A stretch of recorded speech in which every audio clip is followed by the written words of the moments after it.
Hi folks, MoCA Guy here. I'm at Connections 2009 in Santa Clara, California, Silicon Valley.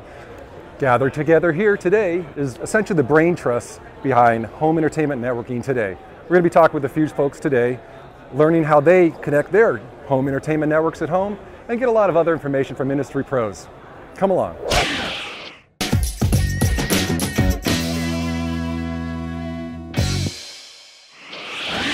Welcome, Steve. Hi, it's nice to meet you. Nice to meet you as well. Steve, what we're asking today is how is it that you at home hook up your digital stuff? Okay, well actually I've got a variety of ways, mainly two, and it depends on the device. So near my TV set, my main plasma, I've got, that's where I've got my cable modem. I've got a wireless router with Ethernet cables coming out of it. So physically I've got connected to that my PlayStation 3. So I get my online content going directly in through Cat5, and I've got a media center PC, Linux-based PC with network storage actually connected to it as well. So that's all my main hub. And then around the home, I use the wireless network, the 802.11.n, and that's connecting to my PSP, my iTouch, and also another PC, a desktop PC I've got upstairs. So that's my main network, although I am actually going to change to MoCA for the PC because there's no reason to have wireless. I can get a much better quality of service, I reckon, going to the PC. It's not mobile, I don't need to move it, so it makes more sense. Travis, today we're asking folks, how is it that you personally connect up your digital stuff at home? Okay, so really it depends on what type of infrastructure I have in that location. So if I have coax there, of course I would look to utilize a circuit like MoCA because now I believe that provides a robust connection. If I don't have coax, I would look to other options. I would look at things such as power line. I would look at wireless standards. I would also look, do I have an Ethernet connection at this particular location? If I have Ethernet and if my house is wired for that, I would simply use Cat5. So really we see about four options. We see Ethernet, we see MoCA, we see Ethernet over power line, and we also see wireless. So our FiOS customers from the first day of installation have a fully enabled MoCA network that takes advantage of all the wiring that's already in their home. And we see a lot of customers using that to do very basic stuff like access the internet and not have to worry about pulling Cat5 maybe through a 100-year-old house or a 50-year-old house. But I think what's become more exciting is all of the additional use cases because taking advantage of that existing wiring that customers are coming up with. So just extending your Wi-Fi network. It's a really difficult problem before MoCA. If you had steel between the first and second floor, how do you bridge those segments? It becomes very easy now with a bridge, and customers are up and going with internet through their whole house. We're seeing a lot more devices now because of MoCA showing up on the home network. So you have devices like TiVos and game consoles and internet appliances and all sorts of devices because they can be installed in a useful place in the house as opposed to having to be sequestered in the room that happens to have the home gateway and a Cat5 connection.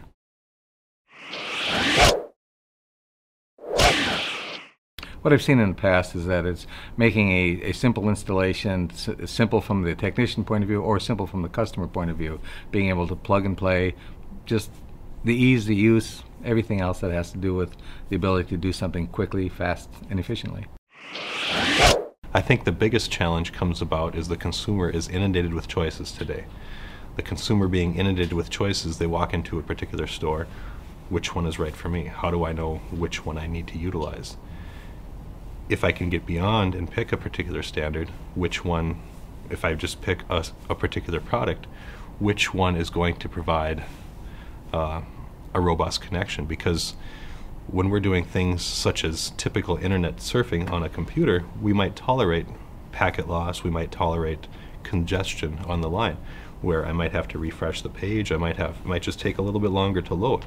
But when I'm viewing things like video coming in from the web, a packet being lost would turn into video having a pixel being lost on the screen, or maybe the video pausing or going to a black screen altogether. So to ultimately answer your question, I believe there's too many choices that it's an unclear message for the consumer today. The challenges around now taking that home network and making it ready for moving video and moving music between devices, I think is just consumer technical ability. And so you just start all the way down at the bottom of that infrastructure, and getting all of the devices onto the network is just a huge challenge in all of the different interfaces and the different ways they behave. It's really the coming together between the consumer electronics industry, the content providers, and the service operators. So NDS, one of our core businesses is the conditional access and DRM, and I think that really is one of the challenges to keep all of those three people happy.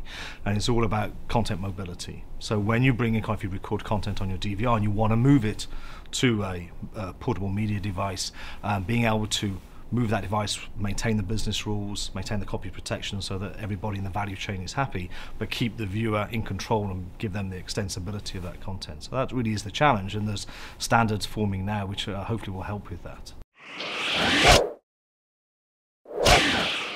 Well, there's a number of things. I definitely see it as being a hybrid model. I don't see it all being one thing. I think you definitely do need some wireless aspects in there because of the mobility of certain devices like the PSP I have and the iTouch, that sort of thing. They make sense. You need a wireless network. I see an introduction of broadband wireless for connectivity to TVs to replace things like HDMI cables and so on. I mean, that's coming in now, so you can have wireless connectivity for video from your set-top box to your TV, which are in close proximity. And eventually I see more and more capability for wiring around the home, either using coax or even Cat5, so that you can plug directly into it, as you do now with a phone and so on. And then more interestingly, and certainly from my point of view, I think network storage. So being able to have remote storage that you can add onto your network for things like your DVR, for your PC, extended storage and so on. I think that's always going to be a commodity which keeps growing, so you need to be able to add that into your home network.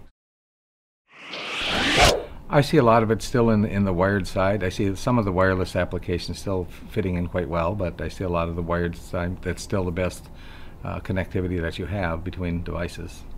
Gives you the fastest speeds, the highest connectivity. Well, it needs to be a robust connection, because we're seeing more and more services coming in from the web daily. Video on demand, multi-room DVRs that are particularly connected in an in-house environment, meaning the LAN environment. But we're also seeing a number of services coming in from the web where I can do things like Hulu, network-based services such as CBS, NBC. All of the networks have a number of video-on-demand feeds that I have to have a good, robust connection for. So I would really look for what provides the most bandwidth possible, as well as I would talk to some friends and see what have you utilized, what is the most reliable system, how has this system worked in your home, how long have you had it, how long has it been working well for you. Hey folks, I don't know about you, but I certainly learned a whole lot about home entertainment networking today here at Connections 2009 in Santa Clara, California. Now what we'd like is to hear from you. How do you connect your digital stuff at home? Please fill in your response in this box right down here. The person with the best response is going to get 2 Netgear Ethernet coax bridges. Make sure you do it soon, folks, because we're going to be sending those out in July.